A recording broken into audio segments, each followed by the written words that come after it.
Welcome back to the SS Maynerd channel. So, I got a few videos out, like 20 something, right? And everybody always, seems to be flocking to this one video. And, if you've seen that video, you know exactly which one it is. And everybody always asks, hey, what kind of lube are you using? What's your mixture? What is your exact mixture ratio and item that you mix together for your lube that you used in that video? Well, here's the deal. When it comes to firearms lubrication, just about anything is gonna fucking work, right? Literally just about anything is better than nothing. The biggest differences between them is where to start. So you got your viscosity. Your viscosity is when it gets cold, the shit gets thicker. I don't care what it is. When it gets cold, it gets thicker. When it gets hot, it gets thinner.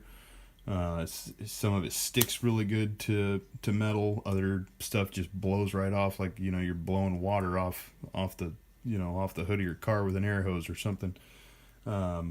Some of it, when it gets hot, it gets so runny because the viscosity is so low, it just falls off. Then there's things like film strength. There's things like its shear strength, which is similar to film strength, but not quite the same. So shear strength of lube, you get two pieces of metal together and they're rubbing real hard. The shear strength is in relation to how much shear force, the sliding action, that it takes to basically break through that layer of lubricant and tear it away and just leave you with metal on metal, literally just like taking it and wiping away all the oil. If that's the oil is sheared, it's no longer providing a lubric boundary film between the two layers. And like I said, anything is better than nothing. Like for years, this was about the only gun lube that I would buy. Just your good old number 9. Why? Because it works. It works really well. There ain't a goddamn thing wrong with that shit. This stuff, marketing hype, but again, there really ain't a goddamn thing wrong with it. And this one's got Teflon. It's kind of hilarious because it says, defends the integrity of a firearm's bore and breech.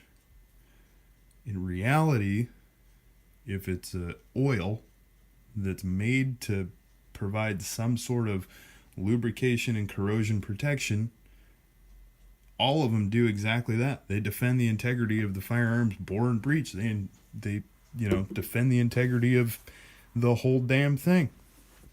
And you got this stuff. It's a cleaner and a lubricant. It's awesome. This works great. I still use, this. I still use this. I use this. I really like this. This is awesome. Slip 2000, awesome. About the number one difference I've been able to find in all of these is availability and cost. That's it. All of them work. If you don't have gun lube, go pull the dipstick out of your car and use the oil on that, just that's on the dipstick, and dip that on your goddamn firearm. It'll work fine. Sure, we got film strength, we got shear strength. If film strength and shear strength is either degraded to the point, use motor oil, that it doesn't stay on very long, you might have to reapply oil more often. Big fucking deal. So, my mixture that's all automotive products, I was playing with pistols, semi-automatic pistols, revolvers, even black powder shit. Black powder revolvers, black powder single shot stuff. And I wanted something that would protect those things from the rain when I'm out shooting in the rain. And water gets into everything when you're shooting in a downpour or even a good sprinkle. And next thing you know, you get home from the range, you put the shit away, and then you come back in a couple of days because you had to go to work, you had to take care of the kids, you had to take care of the wife, you had to take care of the cars, you had to take care of life, and you pull that damn thing out of the case again, and it's got rust in places. I was tired of that shit. Absolutely tired of that shit. Found that with this. I've found that with this. I've never found that with this. I've never found that with this. I've never found that with this. This is my homebrew shit. Guess what? It's all automotive products. Works fine. So I wanted something that had a really high shear strength. I wanted something that had some really sticky action to it. And I wanted something that was slippery and something that had a lot of anti-wear agents in it. You know, high pressure anti-wear agents. So I mixed together some STP, just regular blue bottle STP, some synthetic motor oil. I don't give a fuck about the brand. But the one I used on hand was the Extended Performance Mobile 1, because that's what I run in my vehicles nowadays, because it seems to do better than other ones, other oils. So we got 530 Mobile 1, we got STP, and they're almost in equal parts. Literally like 50-50. And then I added a little bit of Marvel Mystery Oil. A little bit. You know why?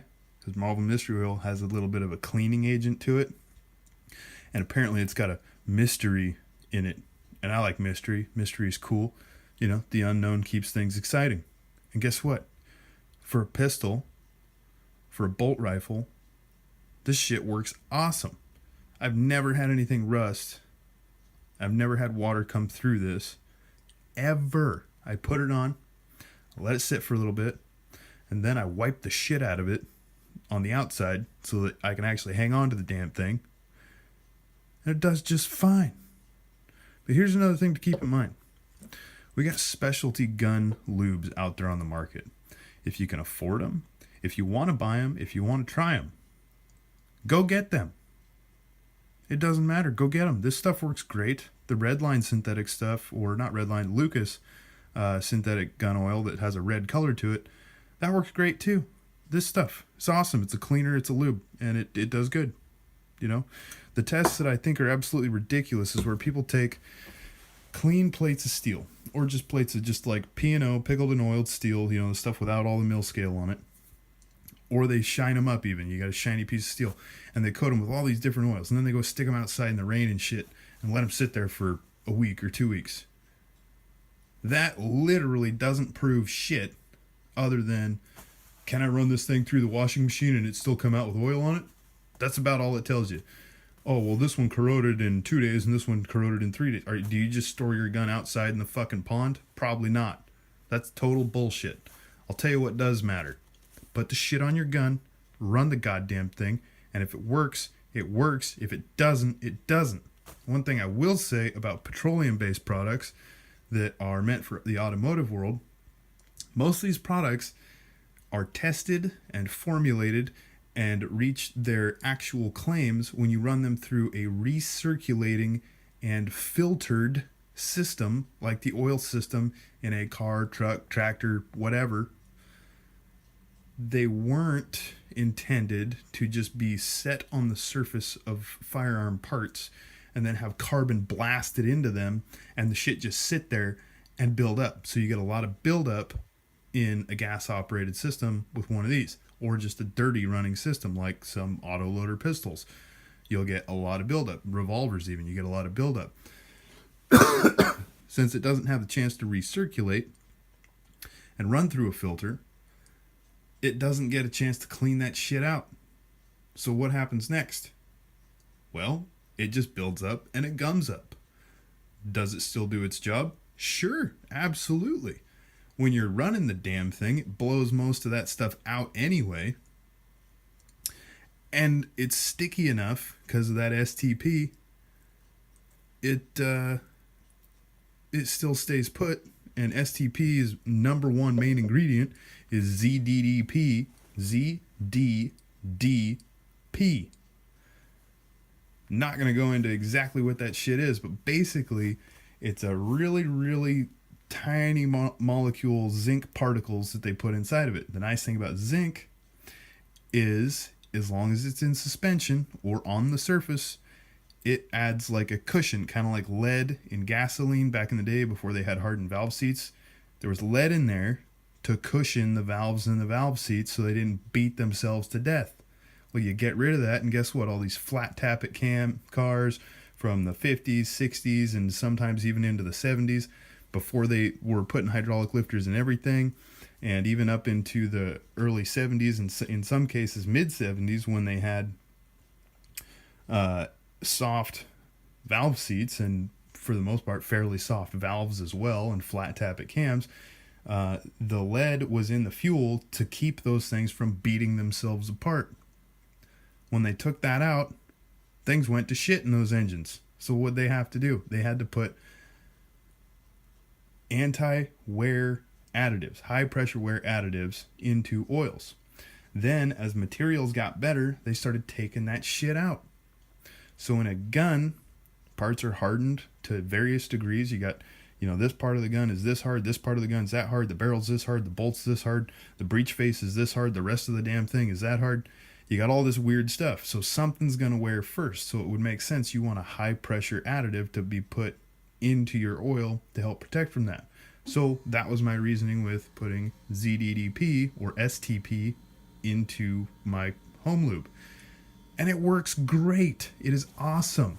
Awesome. The only downside I've noticed is, since it doesn't get to run through a filter, it does pick up a little bit more carbon.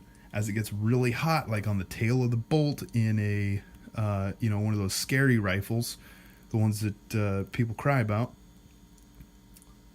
it carbons up a little bit. But guess what? The thing's blowing carbon back there to start with. So is it the oil that's actually caramelizing? Truth be told, yeah, it is.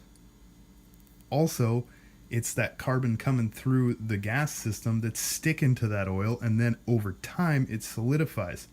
Guess what? You scrape it off, you re-lube it, and you go to town. Big deal. It's not a game ender. It's not a game changer. It works good, just like all of these do. Stop obsessing about lube. Go buy one. Go pull that spare quart of motor oil out of your car if you're in a pinch, or if you're a broke dick, like this guy, and use the shit. It'll be fine. You're not gonna fuck anything up. I mean, is what really fucks guns up is over cleaning will ruin your bore and chamber. If you just sit there and scrub that shit, you're gonna ruin it. Stop doing that shit. Over lubing, okay, that can be a problem if you're in the shit and it builds up with debris from the outside world, gets in the system, plugs things up, slows it down, doesn't work. Okay, well, that's a problem. But it's a workable problem. There's lots of products out there. G96, Lucas, Weapon Shield, Metal Shield, this CLP, their G96 is the product, or the company. G96 is the line of product that the military is currently using for their lubes. They even have a bio-friendly lube right now, and it seems to be the best stuff out there. Problem is, it's kind of expensive, and you can't buy it everywhere. So if you're like a normal person, you go buy what you can get locally. You go buy what's on the shelf. And that's the nice thing about motor oil. It's everywhere. So I would go ahead and suggest, if anybody wants to try motor oil, go ahead and try it. At least then you have the experience. You know how the stuff works, how it reacts with the system that you're putting it on. Even if it's not the best thing, the shit'll work fine. Stop freaking out about it. Pick an oil and run with it. You'll do great, I promise. Cheers. Have a good night. Peace out. And remember, be safe.